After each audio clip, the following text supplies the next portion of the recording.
ಬೇಗನೆ ಸ್ವೀಟ್ ಆಗಬೇಕು, ಆದರೆ ಸ್ವೀಟ್ ಮಾತ್ರ ತುಂಬಾ ಚೆನ್ನಾಗಿರ್ಬೇಕಂದ್ರೆ ಈ ರವೆ ಉಂಡೆನ ಟ್ರೈ ಮಾಡಿ. ತುಂಬಾ ಚೆನ್ನಾಗಿ ಬರುತ್ತೆ, ತುಂಬಾ ಸಖತ್ತಾಗೂ ಕೂಡ ಇರುತ್ತೆ. ಇದನ್ನು ಯಾವ ರೀತಿ ಮಾಡೋದಂತ ನೋಡೋಣ. ಇದಕ್ಕೆ ಬೇಕಾಗಿರುವಂಥ ಸಾಮಗ್ರಿಗಳು: ಹಾಲು, 1 ಕಪ್ಪಿನಷ್ಟು ಸಕ್ಕರೆಯನ್ನು ತಗೊಂಡಿದ್ದೀನಿ, ಹಾಗೆಯೇ 1 ಕಪ್ಪಿನಷ್ಟು ಸಣ್ಣ ರವೆ ಅಥವಾ ಸೂಜಿ ರವೆ ಇದನ್ನು ತಗೊಂಡಿದ್ದೀನಿ ನೋಡಿ.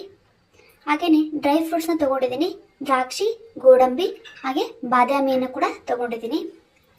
ಕೊಬ್ಬರಿಯನ್ನು ತಗೊಂಡಿದ್ದೀನಿ, 1 ಕೊಬ್ಬರಿಯನ್ನು ತಗೊಂಡಿದ್ದೀನಿ. ಚೆನ್ನಾಗಿರುವಂಥ ಕೊಬ್ಬರಿ ತಗೋಬೇಕು, ಆಗ ನಿಮಗೆ ಟೇಸ್ಟ್ ತುಂಬ ಚೆನ್ನಾಗಿ ಬರುತ್ತೆ. ಹಾಗೆಯೇ ತುಪ್ಪವನ್ನು ತಗೊಂಡಿದ್ದೀನಿ, 2 ಸ್ಪೂನಿನಷ್ಟು ತುಪ್ಪವನ್ನು ತಗೊಂಡಿದ್ದೀನಿ. ಏನೇನು ಬೇಕಂತ ಇನ್ನೊಂದ್ಸಲ ನೋಡ್ಕೊಳ್ಳಿ. ಸಕ್ಕರೆ, ರವೆ, ತುಪ್ಪ, ಡ್ರೈ ಫ್ರೂಟ್ಸ್, ಹಾಲು, ಕೊಬ್ಬರಿಯನ್ನು ತಗೊಂಡಿದ್ದೀನಿ. ಈಗ ನಾನು ಕೊಬ್ಬರಿಯಲ್ಲಿ ಇರುವಂತಹ ಮೇಲ್ಭಾಗದ ಸಿಪ್ಪೆಯನ್ನು ತಗೊಳ್ತಾ ಇದ್ದೀನಿ. ನೋಡಿ ರೀತಿ ಅದನ್ನು ತುರಿದು ತಗೊಳ್ಬೇಕಾಗುತ್ತೆ. ಈ ರೀತಿ ತಗೊಳ್ಳೋದ್ರಿಂದ ನಿಮಗೆ ಕೊಬ್ಬರಿ ವೈಟ್ ಕಲರ್ ಬರುತ್ತೆ, ಆಗ ನಿಮಗೆ ರವೆ ಉಂಡೆ ತುಂಬಾ ಚೆನ್ನಾಗಿ ಕಾಣುತ್ತೆ, ತಿನ್ನೋಕ್ಕೂ ಕೂಡ ತುಂಬಾ ಚೆನ್ನಾಗಿರುತ್ತೆ. ಹಾಗಾಗಿ ನಾನು ರೀತಿ ಸಿಪ್ಪೆಯನ್ನು ತಗೊಳ್ತಾ ಇದ್ದೀನಿ. ಇದು ನಿಮಗೆ ಆಪ್ಷನಲ್, ಬೇಕಾದರೆ ತಗೊಳ್ಬೋದು, ಇಲ್ಲ ಹಾಗೇನೂ ಕೂಡ ಹಾಕ್ಕೊಳ್ಬೋದು. ಈಗ ಕೊಬ್ಬರಿಯನ್ನು ತುರ್ಕೊಳ್ತಾ ಇದ್ದೀನಿ. ನೀವು ಆದಷ್ಟು ಕೊಬ್ಬರಿಯನ್ನು ತುರ್ಕೊಳ್ಬೇಕು, ಆಗಲೇ ನಿಮಗೆ ರವೆ ಉಂಡೆ ತುಂಬಾ ಚೆನ್ನಾಗಿ ಬರೋದು. ಕೊಬ್ಬರಿಯನ್ನು ಮಿಕ್ಸಿಗೆ ಹಾಕ್ಕೊಂಡ್ರೆ ನಿಮಗೆ ರವೆ ಉಂಡೆ ಟೇಸ್ಟಿಯಾಗಿ ಬರಲ್ಲ. ಆದಷ್ಟು ಕೊಬ್ಬರಿಯನ್ನು ಈ ರೀತಿ ತುರ್ಕೊಳ್ಳಿ. ಈಗ ಕೊಬ್ಬರಿ ತುರ್ಕೊಂಡಾಗಿದೆ. ಒಂದು ಪಾತ್ರೆಗೆ 2 ಸ್ಪೂನಿನಷ್ಟು ತುಪ್ಪವನ್ನು ಹಾಕ್ಕೊಳ್ತಾ ಇದ್ದೀನಿ. ನೋಡಿ, ಈಗ ತುಪ್ಪ ಎಲ್ಲ ಚೆನ್ನಾಗಿ ಕರಗಬೇಕು, ಹಾಗೆಯೇ ಕಾಯಬೇಕು. ಈಗ ತುಪ್ಪ ಕರಗಿದೆ, ಹಾಗೆಯೇ ಕಾಯ್ದಿದೆ. ಗೋಡಂಬಿಯನ್ನು ಹಾಕ್ಕೊಳ್ತಾ ಇದ್ದೀನಿ, ಹಾಗೆಯೇ ಬಾದಾಮಿಯನ್ನು ಕೂಡ ಹಾಕ್ಕೊಳ್ತಾ ಇದ್ದೀನಿ.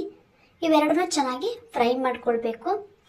ಇವೆರಡನ್ನು ಈಗ ಚೆನ್ನಾಗಿ ಫ್ರೈ ಮಾಡ್ಕೊಳ್ತಾ ಇದ್ದೀನಿ. ಈ ರೀತಿ ಇದನ್ನ ಚೆನ್ನಾಗಿ ಫಸ್ಟ್ ಫ್ರೈ ಮಾಡ್ಕೊಳ್ಳಿ. ಆನಂತರ ಇದಕ್ಕೆ ಒಣ ದ್ರಾಕ್ಷಿಯನ್ನು ಸೇರಿಸ್ಕೊಳ್ತಾ ಇದ್ದೀನಿ. ಇದನ್ನು ಕೂಡ ಚೆನ್ನಾಗಿ ಫ್ರೈ ಮಾಡ್ಕೊಳ್ಬೇಕು. ತುಪ್ಪದಲ್ಲಿ ನೀವು ಈ ರೀತಿ ಫ್ರೈ ಮಾಡ್ಕೊಳ್ಳೋದ್ರಿಂದ ನಿಮಗೆ ರವೆ ಉಂಡೆ ತಿನ್ಬೇಕಾದ್ರೆ ತುಂಬಾ ಟೇಸ್ಟ್ ಕೊಡುತ್ತೆ ಇದು. ಈಗ ನೋಡಿ, ಇದು ಚೆನ್ನಾಗಿ ಫ್ರೈ ಆಗಿದೆ. ಇದನ್ನ ಈಗ ಒಂದು ಪ್ಲೇಟ್ಗೆ ಶಿಫ್ಟ್ ಮಾಡ್ಕೊಳ್ತಾ ಇದ್ದೀನಿ. ಈಗ ನೋಡಿ, ಒಂದು ಪ್ಲೇಟ್ಗೆ ಶಿಫ್ಟ್ ಮಾಡ್ಕೊಂಡು ಇಟ್ಕೊಂಡಿದ್ದೀನಿ. ಈಗ ಅದೇ ತುಪ್ಪಕ್ಕೆ ನಾನು 1 ಕಪ್ಪಿನಷ್ಟು ಚಿರೋಟಿ ರವೆಯನ್ನು ಹಾಕ್ಕೊಳ್ತಾ ಇದ್ದೀನಿ. ಇದನ್ನು ಕೂಡ ಲೋ ಫ್ಲೇಮಲ್ಲಿ ಚೆನ್ನಾಗಿ ಫ್ರೈ ಮಾಡ್ಕೊಳ್ಬೇಕು, ಆಗ ನಿಮಗೆ ರವೆ ಉಂಡೆ ತುಂಬಾ ಚೆನ್ನಾಗಿ ಬರುತ್ತೆ. ಈಗ ನೋಡಿ, ಇದನ್ನು ಚೆನ್ನಾಗಿ ಫ್ರೈ ಮಾಡ್ಕೊಳ್ತಾ ಇದ್ದೀನಿ. ಒಂದು 5 ನಿಮಿಷ ನೀವು ಲೋ ಫ್ಲೇಮಲ್ಲಿ ಗ್ಯಾಸ್ನ ಇಟ್ಕೊಂಡು ಚೆನ್ನಾಗಿ ಫ್ರೈ ಮಾಡ್ಕೊಳ್ಳಿ, ಆಗ ನಿಮಗೆ ರವೆ ಉಂಡೆ ಘಮ ತುಂಬಾ ಚೆನ್ನಾಗಿ ಬರುತ್ತೆ. ಹಾಗಾಗಿ ಈ ರೀತಿ ಚೆನ್ನಾಗಿ ಫ್ರೈ ಮಾಡ್ಕೊಳ್ಬೇಕು.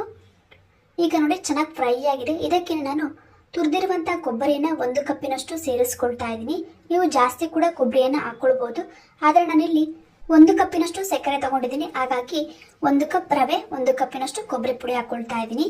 ನೀವು ಬೇಕಾದರೆ ಸ್ವಲ್ಪ ಕೊಬ್ಬರಿ ಪುಡಿಯನ್ನು ಜಾಸ್ತಿ ಹಾಕ್ಕೊಂಡ್ರೆ ಸಕ್ಕರೆನೂ ಕೂಡ ಸ್ವಲ್ಪ ಜಾಸ್ತಿ ಹಾಕ್ಕೊಳ್ಳಿ, ಆಗ ತುಂಬಾ ಚೆನ್ನಾಗಾಗುತ್ತೆ. ಈಗ ಇದನ್ನು ಚೆನ್ನಾಗಿ ಫ್ರೈ ಮಾಡ್ಕೊಳ್ಬೇಕು. ಈಗ ಫ್ರೈ ಆಗಿದೆ. ಇದಕ್ಕೆ ನಾವು ಆವಾಗಲೇ ಹುರಿದಿಟ್ಕೊಂಡಿರುವಂಥ ಡ್ರೈ ಫ್ರೂಟ್ನ ಸೇರಿಸ್ಕೊಳ್ತಾ ಇದ್ದೀನಿ. ಇದನ್ನು ಕೂಡ ಸ್ವಲ್ಪ ಚೆನ್ನಾಗಿ ಫ್ರೈ ಮಾಡ್ಕೊಳ್ಳಿ. ಇದು ಕೂಡ ಚೆನ್ನಾಗಿ ಫ್ರೈ ಆಗಿದೆ. ಈಗ 1 ಕಪ್ಪಿನಷ್ಟು ಸಕ್ಕರೆಯನ್ನು ಹಾಕ್ಕೊಳ್ತಾ ಇದ್ದೀನಿ. ಇದನ್ನು ಲೈಟಾಗಿ ಫ್ರೈ ಮಾಡಿಬಿಟ್ಟು ಗ್ಯಾಸ್ನ ಆಫ್ ಮಾಡಿಕೊಂಡು ನಾವು ಇದನ್ನು ಕೆಳಗೆ ಇಟ್ಕೊಳ್ಬೇಕಾಗುತ್ತೆ. ಜಾಸ್ತಿ ಹೊತ್ತು ಫ್ರೈ ಮಾಡಿದ್ರೆ ಸಕ್ಕರೆ ಎಲ್ಲ ಕರ್ಗೋಗುತ್ತೆ, ಹಾಗಾಗಿ ಲೈಟಾಗಿ ಫ್ರೈ ಮಾಡ್ಕೊಳ್ಳಿ. ಈಗ ನೋಡಿ, ಫ್ರೈ ಆಗಿದೆ.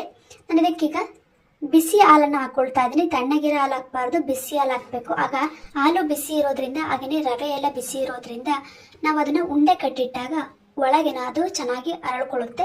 ಹಾಗಾಗಿ ಆದಷ್ಟು ಬಿಸಿ ಹಾಲನ್ನು ಹಾಕ್ಕೊಳ್ಳಿ. ಈಗ ನೋಡಿ, ಈ ರೀತಿ ಚೆನ್ನಾಗಿ ಅದನ್ನು ಮಿಕ್ಸ್ ಮಾಡ್ಕೊಂಡ್ಬಿಟ್ಟು ಈಗ ನಾನು ಉಂಡೆಯನ್ನು ಕಟ್ಕೊಳ್ತಾ ಇದ್ದೀನಿ. ಒಂದು ಮೀಡಿಯಂ ಅಳತೆಯಲ್ಲಿ ತಗೊಂಡ್ಬಿಟ್ಟು ಅದನ್ನು ಉಂಡೆ ಕಟ್ಕೊಳ್ಬೇಕಾಗುತ್ತೆ. ಬಿಸಿ ಇದ್ದಂಗೆ ಆದಷ್ಟು ಉಂಡೆಯನ್ನು ಕಟ್ಕೊಳ್ಳಿ, ಆಗ ಅದು ಚೆನ್ನಾಗಿ ಅರಳ್ಕೊಳ್ಳುತ್ತೆ. ನೀವು ತಣ್ಣಗಾದ್ಮೇಲೆ ಕಟ್ಟಿದರೆ ಅದು ರವೆ ರವೆ ಟೈಪೇ ಇರುತ್ತೆ.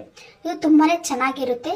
ಸಕ್ಕರೆನ ನಾವು ಹಾಗೆ ಹಾಕಿರೋದ್ರಿಂದ ನಾವು ಅದನ್ನ ತಿನ್ಬೇಕಾದ್ರೆ ಸಕ್ಕರೆ ಹಾಗೇನೆ ಬಾಯಿಗೆ ಸಿಗುತ್ತೆ. ತುಂಬಾನೇ ಟೇಸ್ಟಿಯಾಗಿ ತುಂಬಾನೇ ಚೆನ್ನಾಗಿರುತ್ತೆ. ಅದರಲ್ಲಂತೂ ತುಪ್ಪದಲ್ಲಿ ಹುರಿದಿರುವಂತಹ ಡ್ರೈ ಫ್ರೂಟ್ಸ್ ಹಾಗೇನೆ ಸಿಗ್ತಾ ಇದ್ರೆ ತುಂಬಾನೇ ಸಖತ್ತಾಗಿರುತ್ತೆ. ಬೇರೆ ಬೇರೆ ರೀತಿಯಲ್ಲಿ ಬೇರೆ ಬೇರೆ ಶೈಲಿಯಲ್ಲಿ ರವೆ ಉಂಡೆಯನ್ನ ಮಾಡ್ತಾರೆ, ಆದ್ರೆ ಒಂದ್ಸಲ ಈ ರೀತಿ ಟ್ರೈ ಮಾಡಿ ನೋಡಿ, ತುಂಬಾನೇ ಚೆನ್ನಾಗಿರುತ್ತೆ. ತಿಂದ್ಮೇಲೂ ಕೂಡ ಆ ರುಚಿ ನಿಮ್ಮ ಬಾಯಲ್ಲೇ ಹಾಗೇನೆ ಇರುತ್ತೆ, ಅಷ್ಟು ಚೆನ್ನಾಗಿರುತ್ತೆ. ಇವತ್ತಿನ ಈ ವಿಡಿಯೋದಲ್ಲಿ ರವೆ ಉಂಡೆಯನ್ನ ಯಾವ ರೀತಿ ಮಾಡೋದಂತ ಹೇಳ್ಕೊಟ್ಟಿದ್ದೀನಿ. ನೀವು ಮನೇಲಿ ಟ್ರೈ ಮಾಡಿ, ತುಂಬಾನೇ ಚೆನ್ನಾಗಿ ಬರುತ್ತೆ. ಎಲ್ಲರಿಗೂ ತುಂಬಾನೇ ಇಷ್ಟ ಆಗುತ್ತೆ. ಒಂದ್ಸಲ ಈ ರೀತಿ ಮಾಡ್ಕೊಂಡು ತಿಂದ್ರೆ ಮತ್ತೆ ಮತ್ತೆ ಮಾಡ್ಕೊಂಡು ತಿಂತಾನೆ ಇರ್ತೀರಾ, ಅಷ್ಟು ಚೆನ್ನಾಗಿರುತ್ತೆ ಈ ರವೆ ಉಂಡೆ. ಸ್ವೀಟ್ ಇಷ್ಟ ಇಲ್ಲ ಅಂದವರು ಕೂಡ ಈ ರವೆ ಉಂಡೆನ ಇಷ್ಟಪಟ್ಟು ತಿಂತಾರೆ, ಅಷ್ಟು ಸೂಪರ್ ಆಗಿರುತ್ತೆ. ಇವತ್ತಿನ ಈ ವಿಡಿಯೋದಲ್ಲಿ ರವೆ ಉಂಡೆನ ಯಾವ ರೀತಿ ಮಾಡೋದಂತ ಹೇಳ್ಕೊಟ್ಟಿದ್ದೀನಿ. ಈ ರವೆ ಉಂಡೆ ವಿಡಿಯೋ ನಿಮಗೆ ಇಷ್ಟ ಆಗಿದ್ರೆ ಲೈಕ್ ಮಾಡಿ, ಶೇರ್ ಮಾಡಿ, ಸಬ್ಸ್ಕ್ರೈಬ್ ಆಗಿ ನಮ್ಮ ಎಲ್ಲ ವಿಡಿಯೋ ನೋಡ್ತಾ ಇರಿ. ಧನ್ಯವಾದಗಳು.